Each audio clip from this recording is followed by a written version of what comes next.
Ayun. So, good day, everyone. Hello, my name is Giancarlo and Valdiran, your music and arts teacher for today. So, let's have a prayer first, now to start the class. Next slide, please.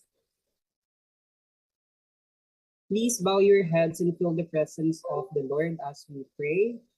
Dear Lord, who made the heavens and the earth and is superior among us, I thank you for making this day well and right despite the sins and mistakes for which we are truly sorry. I humbly ask you to protect us and our loved ones, allowing this day to unfold in accordance with your divine will. May this day be filled with your abundance and guidance, spreading love and peace to all we encounter. In your holy name we pray. Amen. So please allow yourself to settle and be mindful of the present moment. So for our attendance, may I ask the secretary to please send me the report of those who were absent and present for today's session. Next slide, please. There you go. Okay, so next slide. So before I proceed further, I'd like to remind everyone of the classroom rules that we follow during our class. So we have arts. Now, can somebody please read the directions?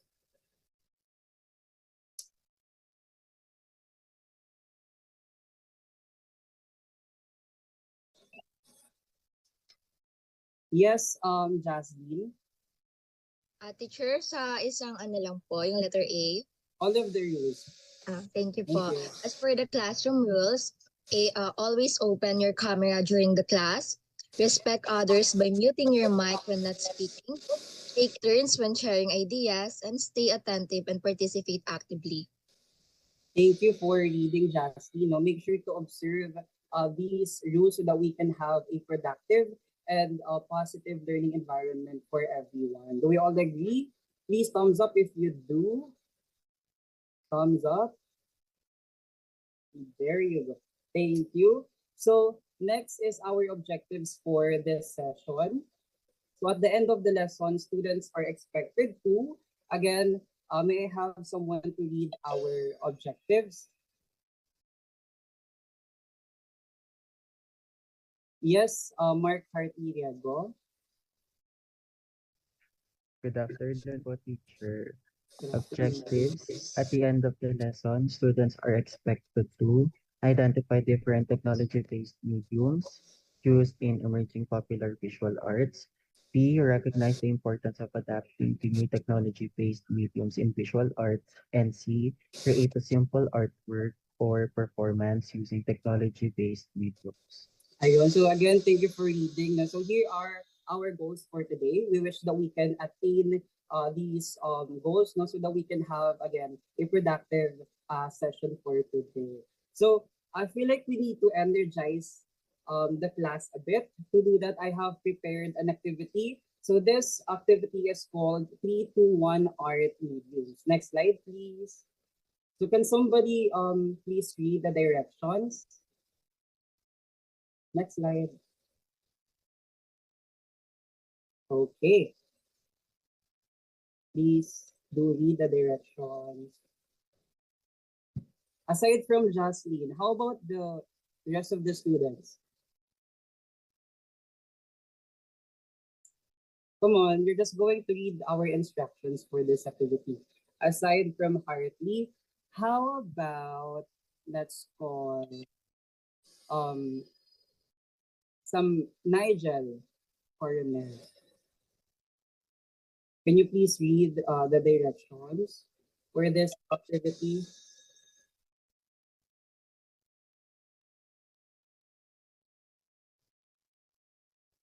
I feel like he's not present, no? Sige, Jasmine, pabasa na lang ako ng instructions. Thank you. Yes po, teacher. So as for instruction, you'll observe your surroundings and identify potential art mediums using your senses, following the 3-2-1 technique. Then you will type your responses into Slido using the link provided by your teacher. For examples, a crumpled paper, colored pens, and a laptop.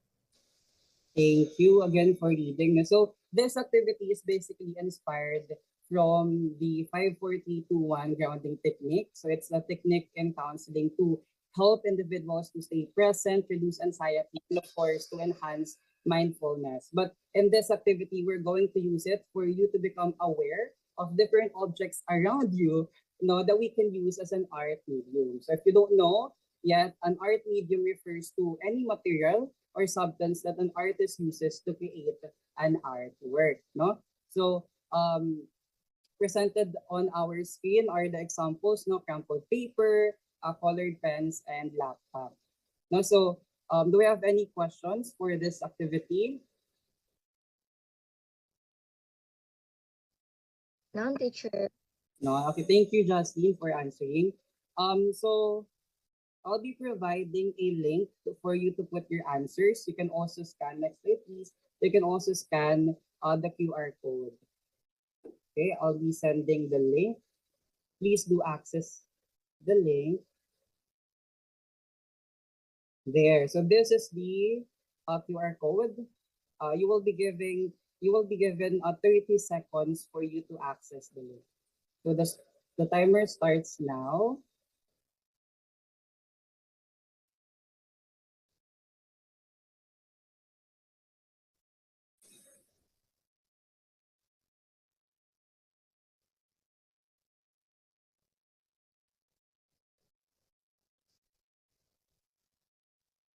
Time is up. I hope that everyone was able to access the link because we will now start our activity. If you haven't accessed the link yet, you can type in your answers in our chat box. Is that okay? Okay. So for the first round of our activity, next slide please. Type in 3 things you can see around you that can be used as an art medium. Again, 30 seconds for each round. Type in 3 things that you can see that can be used as an art medium. Okay.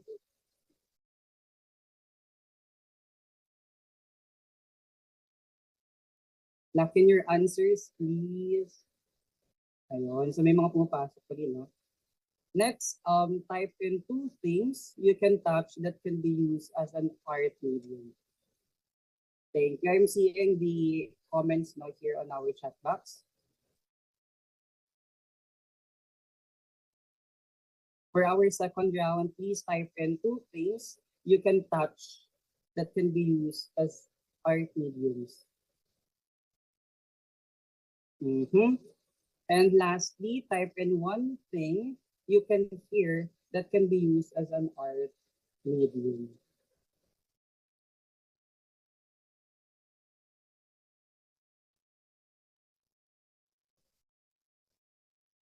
So as of now, meron pa lang tayong 15 responses from the class.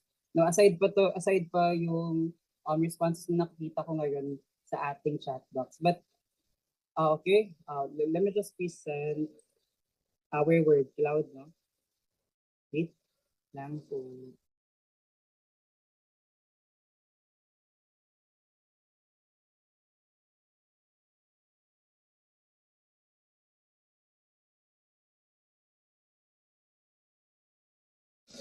Ayun, so kita naman ba yung word cloud na nagawa? Yes, Justine, raising your hand. Teacher, I'm sorry. Yung isa kong answer, nagsunod-sunod siya, naging 3.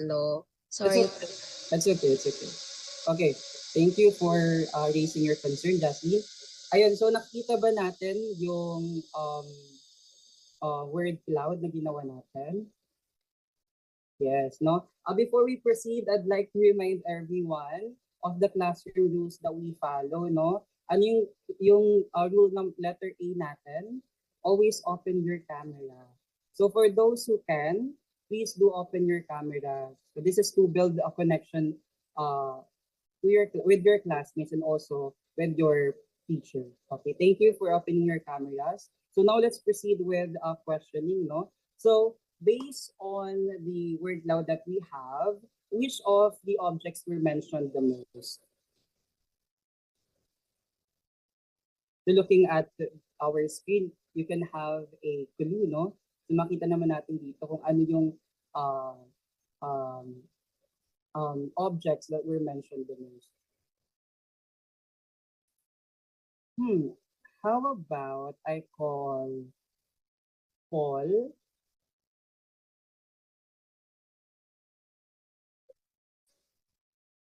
Is Paul present? Aside from Mark Hartley, let's call other students. Thank you for raising your hand, Mark Hartley and Justin. Let's just call another students. Jerica May.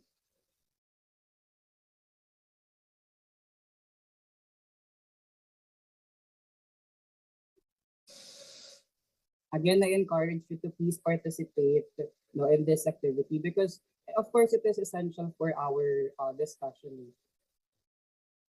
Um, hmm. Okay, so let's go with Mark Hartley. So which objects were mentioned the most in our um, word cloud? Based po sa word cloud, yung pinakamaraming sagot po ay yung laptop. Exactly, no, thank you. Based on the inputs of your classmates, we can see that laptop is the commonly mentioned, no? So that's good. How about objects that you were surprised to see? Mga nagulat kayo, bakit nandiyan yung object na yan?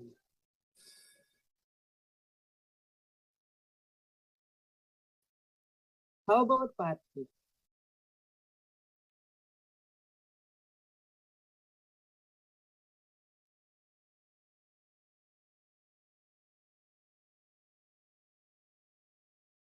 Come on, just give me um those objects that you were surprised to see. It's not that hard, it's okay.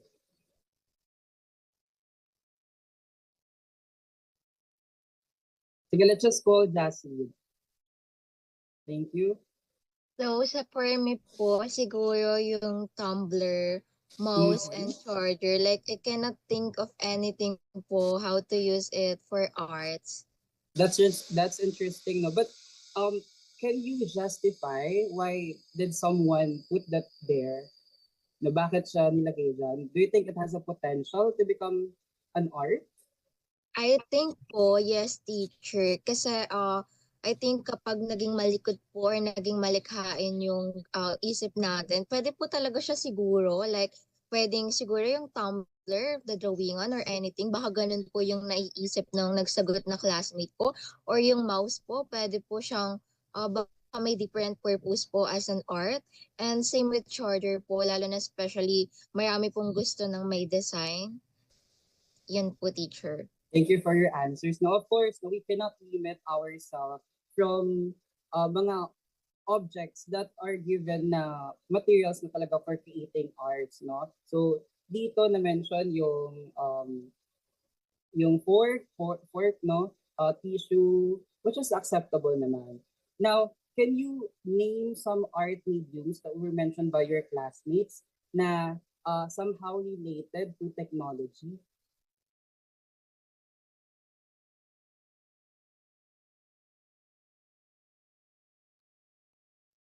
Okay, I feel like I am seeing the same hands, no, Mark Hartley and Jasmine. Thank you for uh trying, no. But how about the others? I'm encouraging the whole class to participate.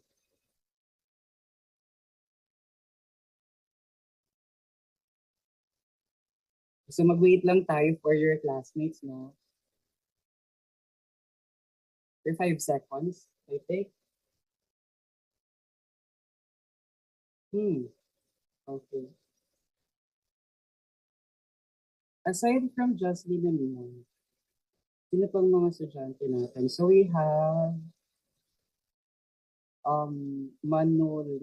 Manuelito. Sorry po teacher, pero pwede po ba ulit po yung question?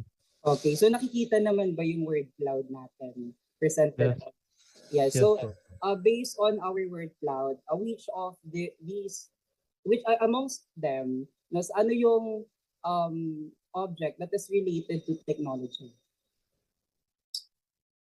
Yung pinakamalaki po yung laptop po. Laptop, no? That's good. Thank you for your answer, Manuelito. For isa pa, magtawag pa tayo ng isa.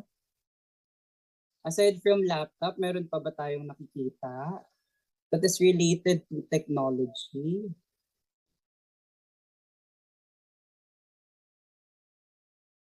Hmm.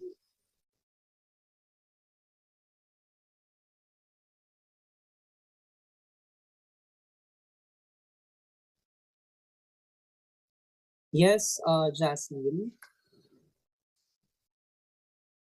I think po teacher, a mouse. Mouse, no? Tama, tama. No? So as we can see on our word cloud, there are objects that are related to technology. So anong ibig sabihin nun? Meaning, it is possible for us to make or create art using technology. No? Do we agree with that? Please thumbs up if you do. Okay, so that is one of the goals of this activity. Now, first, of course, to make you aware of different objects around you that can be used as an art medium. And second, to make you realize that making art is not limited only to traditional materials, no, or mediums, no. So we can use technology to create, improve, make, and explore different arts, different facets of arts. No? So I hope that you enjoyed and learned no, from this activity. But we are now proceeding with another activity before we reach our abstraction. Present.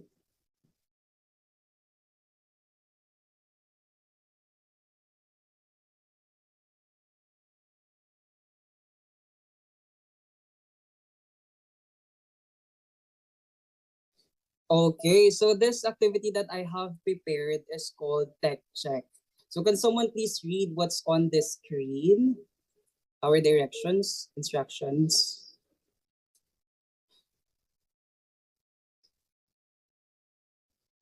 Aside from Jasmine, guys, I'm encouraging everyone to participate. Thank you, Jasmine and Mark Harty, for raising your hands. How about Patrick? It's okay. You're just going to read the instructions.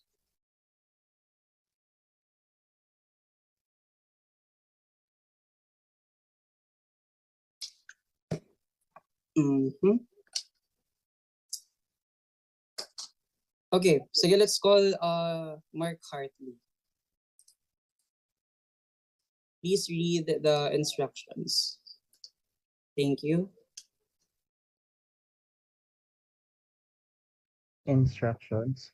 You will be given a scenario related to visual arts. Using your prior knowledge, you must choose the most suitable technology-based medium for the scenario. Certain apps will be restricted from your choices. After selecting your medium, you will write a justification for your decision.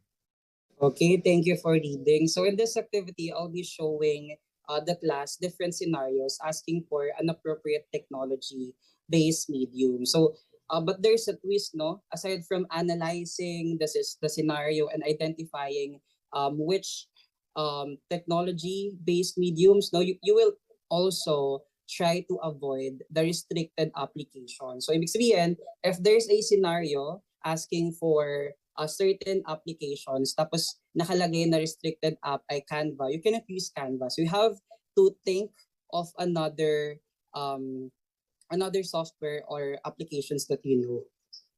Is that clear? Mm-hmm. I'm seeing Justin, no? Okay, thank you. How about the others? Earlier, I think we have 6 participants. Okay, thank you, Manuelito, no? So yeah, I think we can now proceed. Next slide, please. Okay, so here is the scenario 1. I'll be giving the class 30 seconds for both analyzing the situation and identifying the application. Okay, that is suitable for the situation. Nakuha ba? 30 seconds only. Okay? Okay, so pakita na po ng scenario number 1.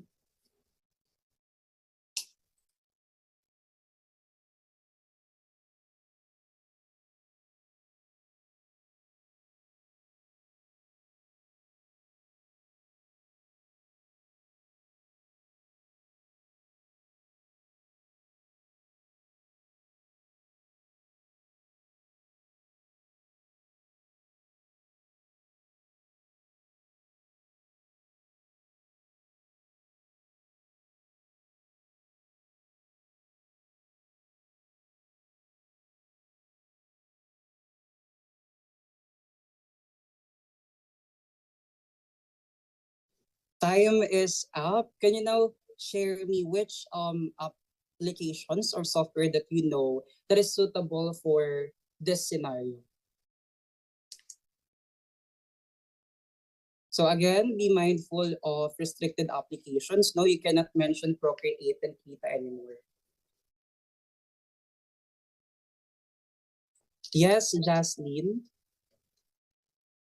As for me po, other than Canva, naririnig ko po sa mga classmate ko is Adobe.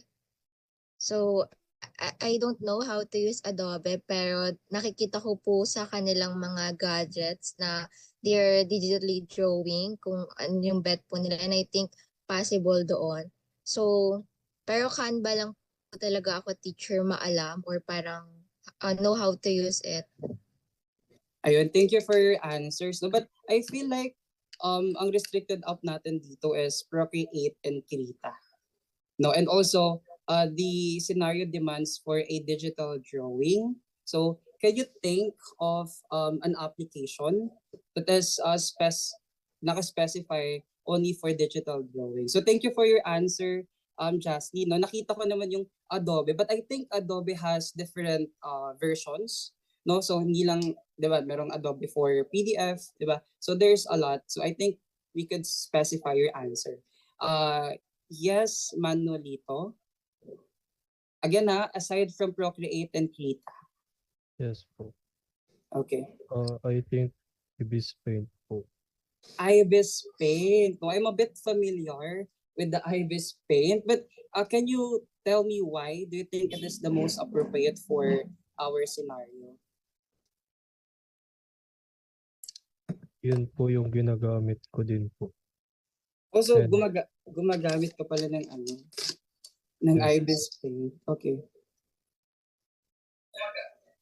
And since Android po yung phone ko, So you're saying that Ibis Paint is not only available on tablets, it is also you can also utilize it using your phone, tama ba? yes po, teacher. Okay, thank you for your answer, no? Aside from Canva and Ibis Paint, meron pa ba tayong naiisip na application for this? Yes, Mark Hartley. Teacher, ako po yung sketchbook po na app po siya. Yun po yung Sketch. ginagamit ko po pang drawing. Oh, Sketchbook. To be honest, I'm not familiar with the application, but I am taking them down here. So I am going to do a research after this class, and let's see if magagamit ko ba siya, no? But yeah, can you tell me anything, no? Bakit siya tingin mo ang applicable for this scenario? Ano po, pwede ka po mag-drawing doon Hmm? digitally. Oh, okay. So I think that is ang hinahanap ng ating scenario, no? A platform where you can draw. So I think Ibis Paint and Sketchbook are the right answers. No? So thank you for your answers. Again, Justin, I'll accept your answer. No? Next scenario. Same instruction again, 30 seconds to analyze the situation and to identify the application for it. Thank you.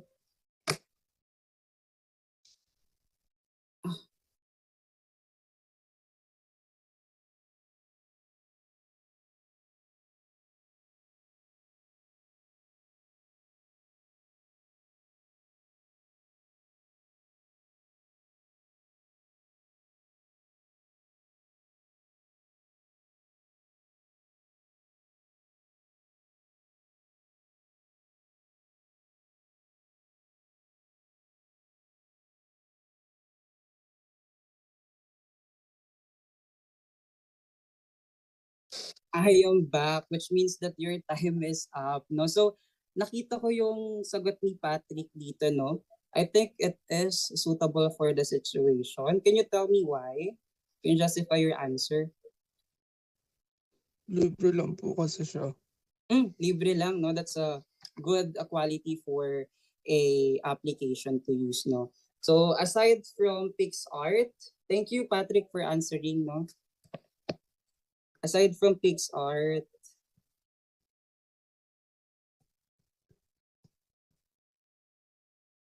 yes, Jaslyn. Teacher, Snapseed po. Snapseed. Wow, I'm very familiar with that application.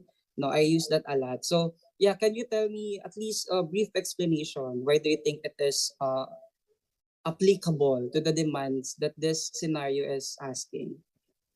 Kasi po teacher, you can edit po or enhance po doon sa Snapseed, and during the time that I used that, it was easy for me to parang magamit po siya and very friendly, unlike the other app. Okay, so thank you, no. Thank you so much. So next scenario. So for our last scenario, again, same instruction. Wait lamang po. Same instruction, no, 30 seconds for both analyzing and identifying the application to use. Application to use.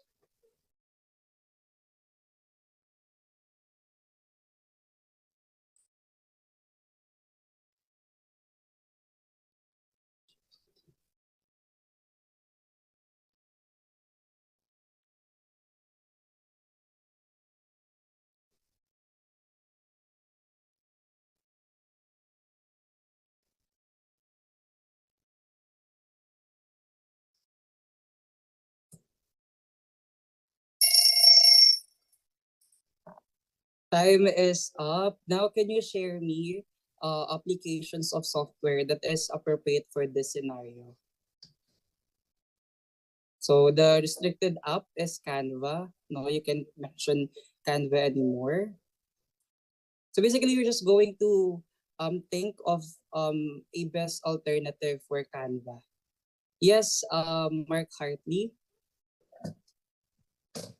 Teacher, siguro po yung MS Word po. Pwede ka M- rin po doon mag-insert ng mga images tsaka ng mga text po. Very classic, no?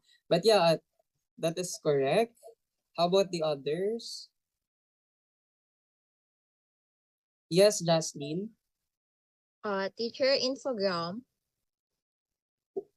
Again, I didn't catch that. Infogram po, Infogram. Infogram. Again, Tapos, another application that I'm not aware. Yes, can you tell me something about? Infogram po, most specialized po siya for making infographics only. It's like, Oh, nakaset na po siya. So, parang, pwede po siya magamit if Canva na marami nagagawa is died down. So, pwede po yung Infogram, and you can also use every elements, like ganun po. oh, okay. So I feel like that's a very good answer for this situation. No, kasi naka-specify lang siya only for making an infographic. Tama ba? Yes, teacher, pero I think you can also use it as some presentation, but it is parang infographics po talaga from the title, infogram. So parang yun po talaga yung inaano nila. Okay, no? So, yeah, your answer is correct. So, we are now done with our activity. We will now proceed to our questioning, no? For a while, I'm just going to change my setup.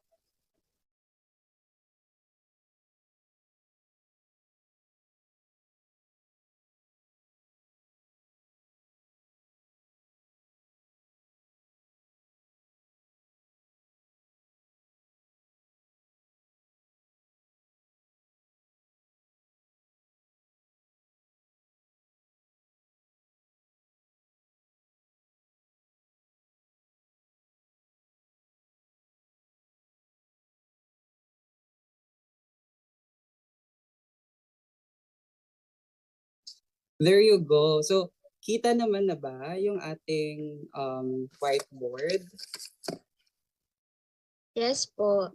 Okay. So, we will now start, no, processing the activity that we did earlier. So, for our first question, what did we do? So, anong ginawa natin kanina with the activity?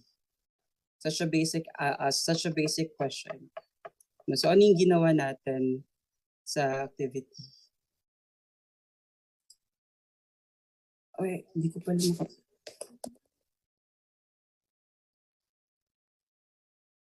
Okay. Wait. I can't see those who were raising their hands.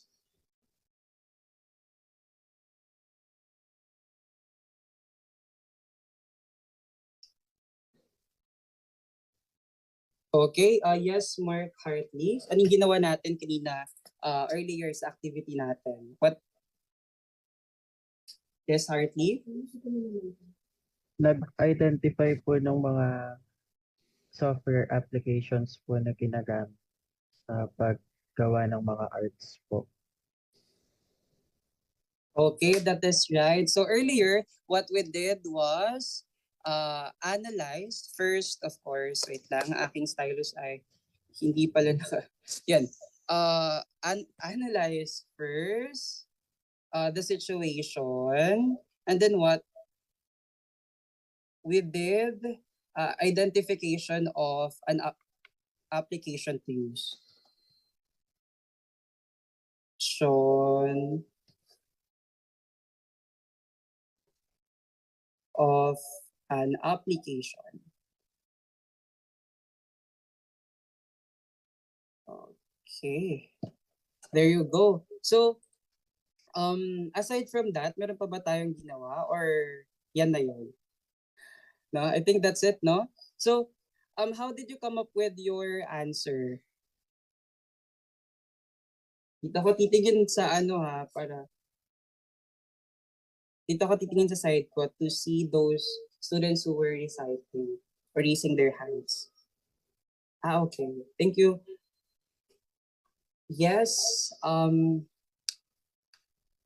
did you come up with that answer? No, of which application to use? Naka-close ka na.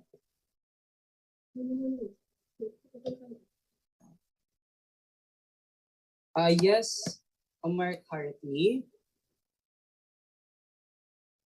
Based po sa experience po, kung ano yung mga apps na alam po, tsaka kung ano po yung mga apps na nakikita ko po.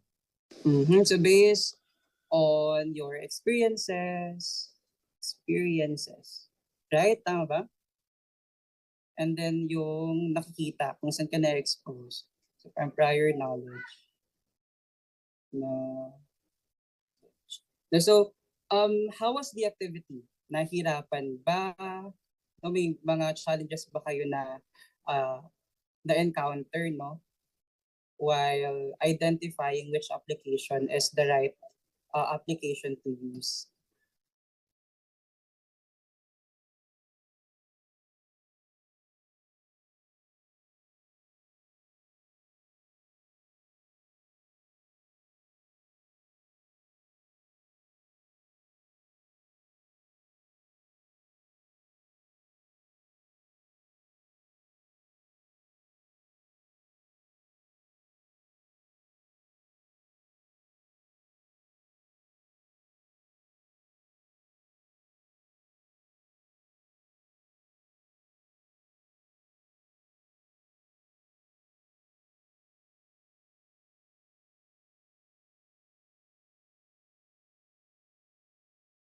Nigel or Manuelito. So what was your experience?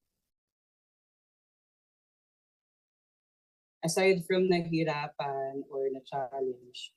Or you can just react thumbs up if you experience the same with Jasmine.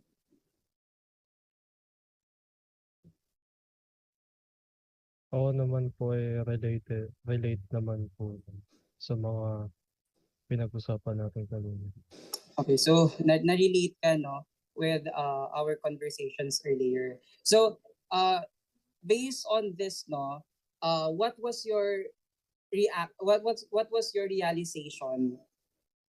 Like sabi niyo kanina nahirapan kayo, na-challenge kayo, na-relate kayo. Ano yung naging realization niyo after doing the activity?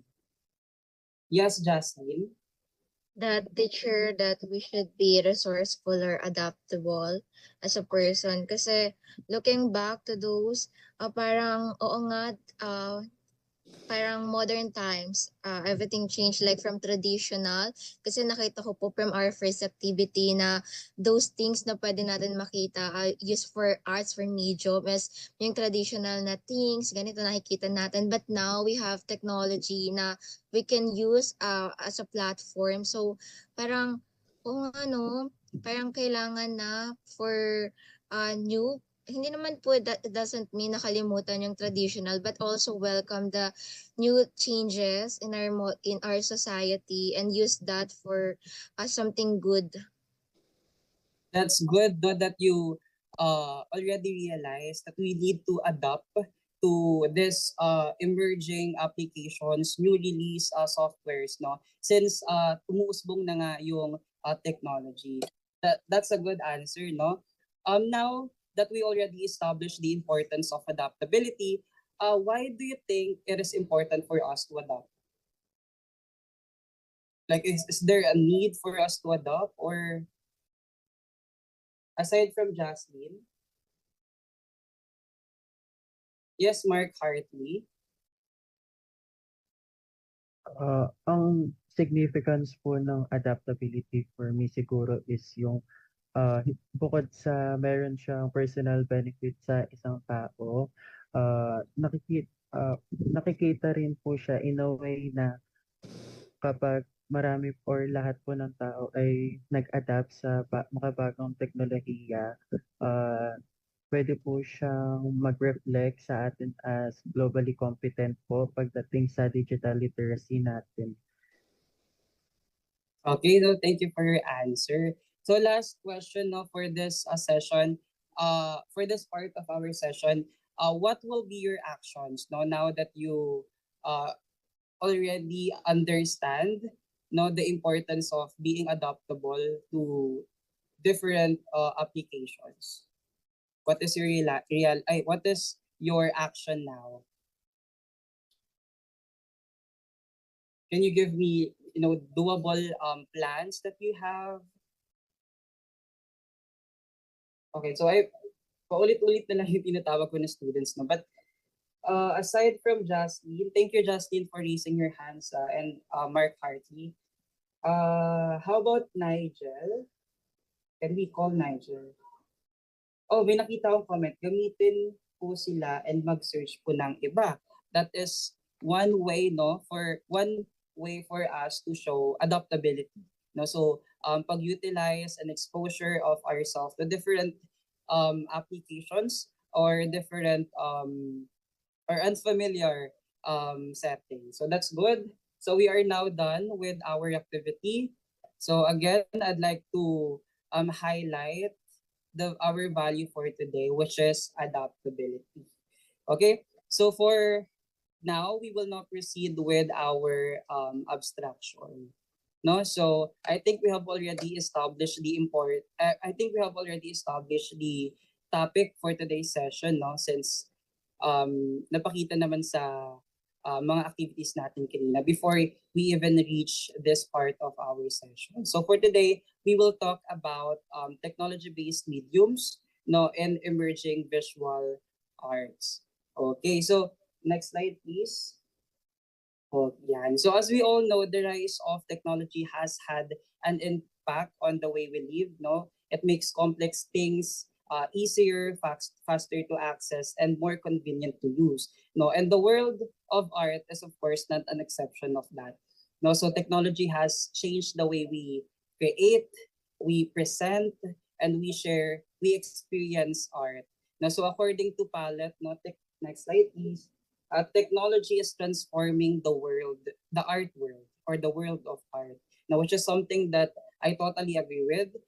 Before, artists could only use paint brushes or canvases, no, but now with just the comfort or the convenience of your phone, no, you can already make something that we call art, no. So next slide, please. So here are the roles of technology and visual art. So of course, first, easy creation. Yung technology, it has provided us a different ways of convenience, no? Yung mga tools and features that is readily available online. So of course, easy creation. Second, more possibilities. Digital tools allow us to explore different opportunities related to art, no? So yung ang pag-usbong ng augmented reality, 3D modeling, no, which is something new, no, compared to traditional application. And next is better art. Ay, next is better art learning. Of course, this is not just exclusive to visual arts. No, alam naman natin that technology has um, make learning more accessible, easier for everyone. No, so yeah, that are the roles of technology and visual arts. Now, next slide, please. Thank you. Okay, so now, what are technology-based mediums? Can I call one of our students?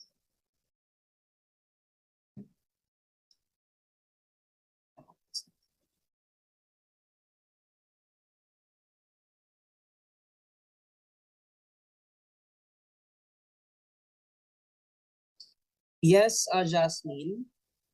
So, what are technology-based mediums? So, according to Artland, technology-based mediums encompass various art forms that rely on digital tools and platforms to create and present artworks.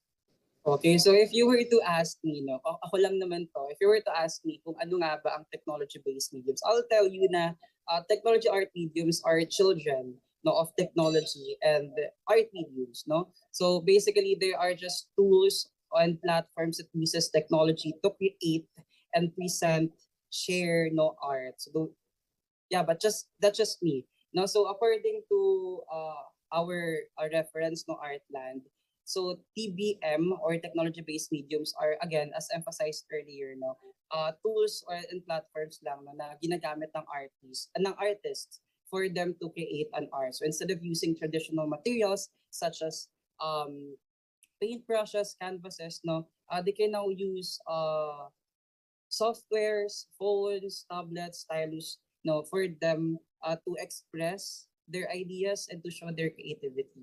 So do we get it? Do we have any questions? Okay. So now we will explore the different applications or software. But as we explore them, we will also tackle the different techniques used in or used no on that specific um, application. Okay? So next slide, please. Okay. So for creating a drawing or painting, now here are the applications that you can use. Now, so na-mention kanina yung Ibis Paint. No, thank you for that. I think that was mentioned by Manuelito. Am I right? Right, no? Or Peter? I'm not sure. But I feel like it's Manuelito. So, yun sinabi niya kanina na ginagamit niya daw to and then it's free, no, which is a good platform. We can also use Procreate, Freeform, and Krita. Ako personally, I use Freeform. No, I could actually show you some examples of, teka, hindi pala ako nakashare. Wait lamang po.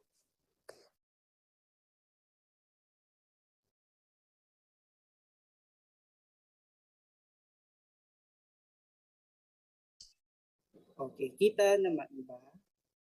So this is the free form. No, I'm using it to plan and also to create a drawing. Kita naman yun. Ayun. So so here are the parts no of drawing. The thing about this application, it's free, yes, but I think it's exclusive only um to Apple users. Pero I'm not sure kasi sa phone ko hindi din siya nakikita no. But yeah, I think only on iPads. I'm not sure. But yeah, yeah, so aside from that, we will also discuss or explore Ibis Paint.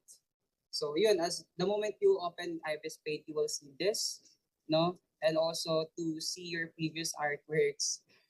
Yeah, just tap the My Gallery.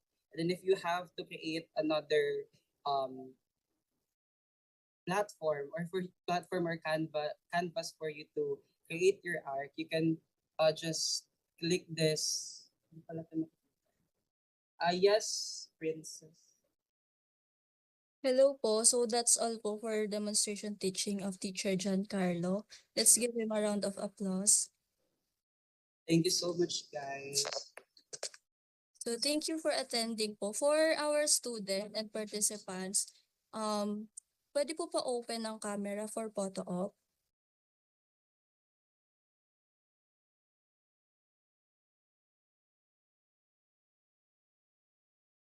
Again po, for those po na umattend as a student, you can open your camera po for photo op. And also po pala yung evaluators na rin. Thank you.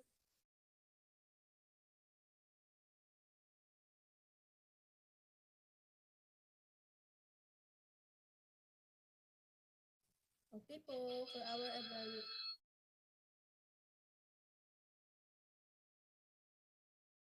Okay, sa ating po mga evaluators, let's open our cameras and sa lahat po ng participants, smile, 5, 4. Also for our teacher, Giancarlo, can you please open your camera? Thank you. 1, 2, 3. One more. Smile, 1, 2, 3. Yan, thank you so much. Alright, thank you po. For participants po, for students po, you can leave the meeting na po and thank you for joining. And for evaluators naman po, bali isa-isa po kayong magbibigay ng to continue and to avoid na galing po sa inyo and meron po kayong 1 minute para i-share ito. Pero if ever po na nasabi na yung to continue and to avoid ninyo, maari lang po na wag na po nating ulitin. Thank you po.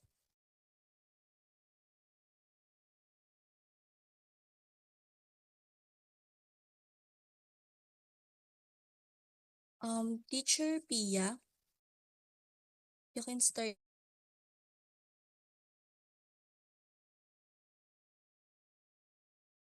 Ayan, ready ba ako? na po.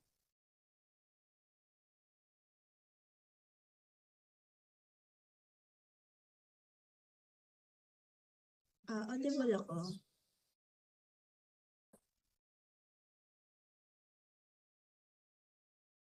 Ayan, so dito na ako sa isang device ko. Dun, asan si teacher? Saan mo po gusto mag-umpisa? Continue or up? Continue po. Okay, continue.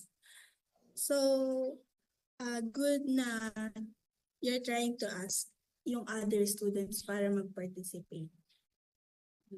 Very good ka doon since hinikayat mo sila na mag-participate from time to time. Ano pa? Isa pa is good ka in giving positive reinforcement sa mga answers nila. Ina-acknowledge mo yung mga answers ng mga students mo. And kahit medyo nalilihis sila ng sagot, binabalik mo sila on track. Very good ka doon, teacher. Sa avoid, first is wag sa online class or online setting. Siguro wag mo nang hintayin yung mga ibang students na mag-recite if wala talaga.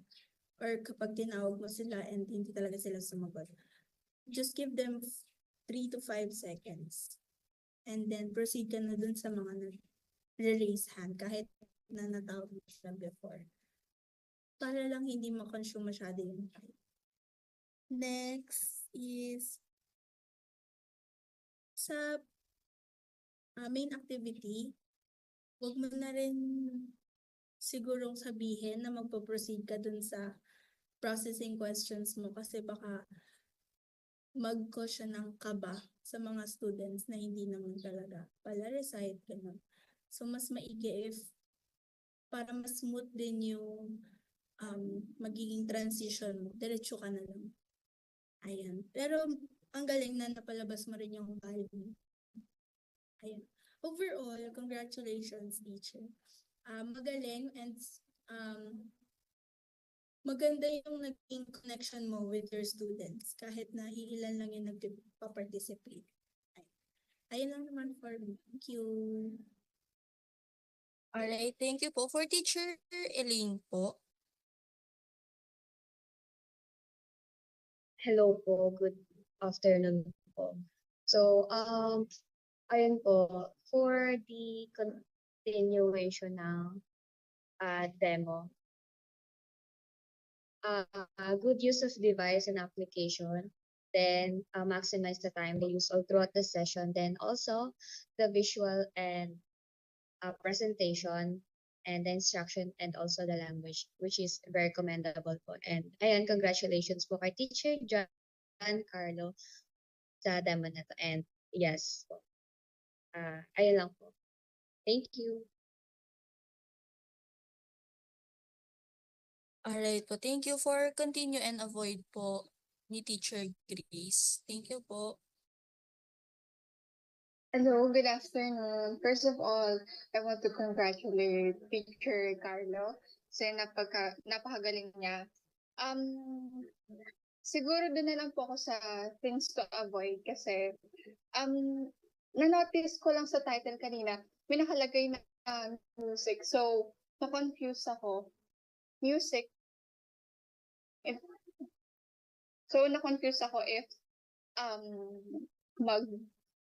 na-confuse ako kasi yung topic na diniscuss is only visual arts. Pero sa title, may nakalagay na music. And aside from that, okay sana if i-avoid niyo yung mga time-consuming activities na napansin ko na nag-consume siya ng 40 minutes for activities. And as a result, makakulangan ng time sa lesson. So, ayun lang.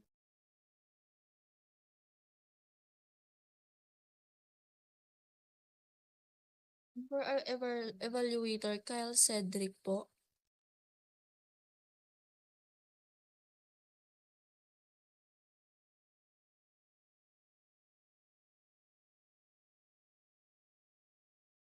Alright, sorry for the confusion. Evaluator Rafael po pala. Thank you. Okay. Hello, good afternoon. Am I clear? Assume ko na clear na. Yes po. Okay. So, two terms na ako nag-observe sa'yo sa demo teaching mo. And I must say, nakita ko yung improvement. So, congratulations. For continue, first, I admire the mastery of the content. Ito talaga yung strong suit mo since principles and since nung unang demo teaching mo, master mo talaga yung lesson. Tapos integrated din yung what do you call that? Yung mga references mo na credible. Tapos second, kita talaga na integrated yung values education sa main activity mo. Doon pa lang sa pagbibigay ng scenarios and parang nga siyang malapit na siyang maging moral dilemma. Pero ayun, maganda yung construction mo ng activity mo.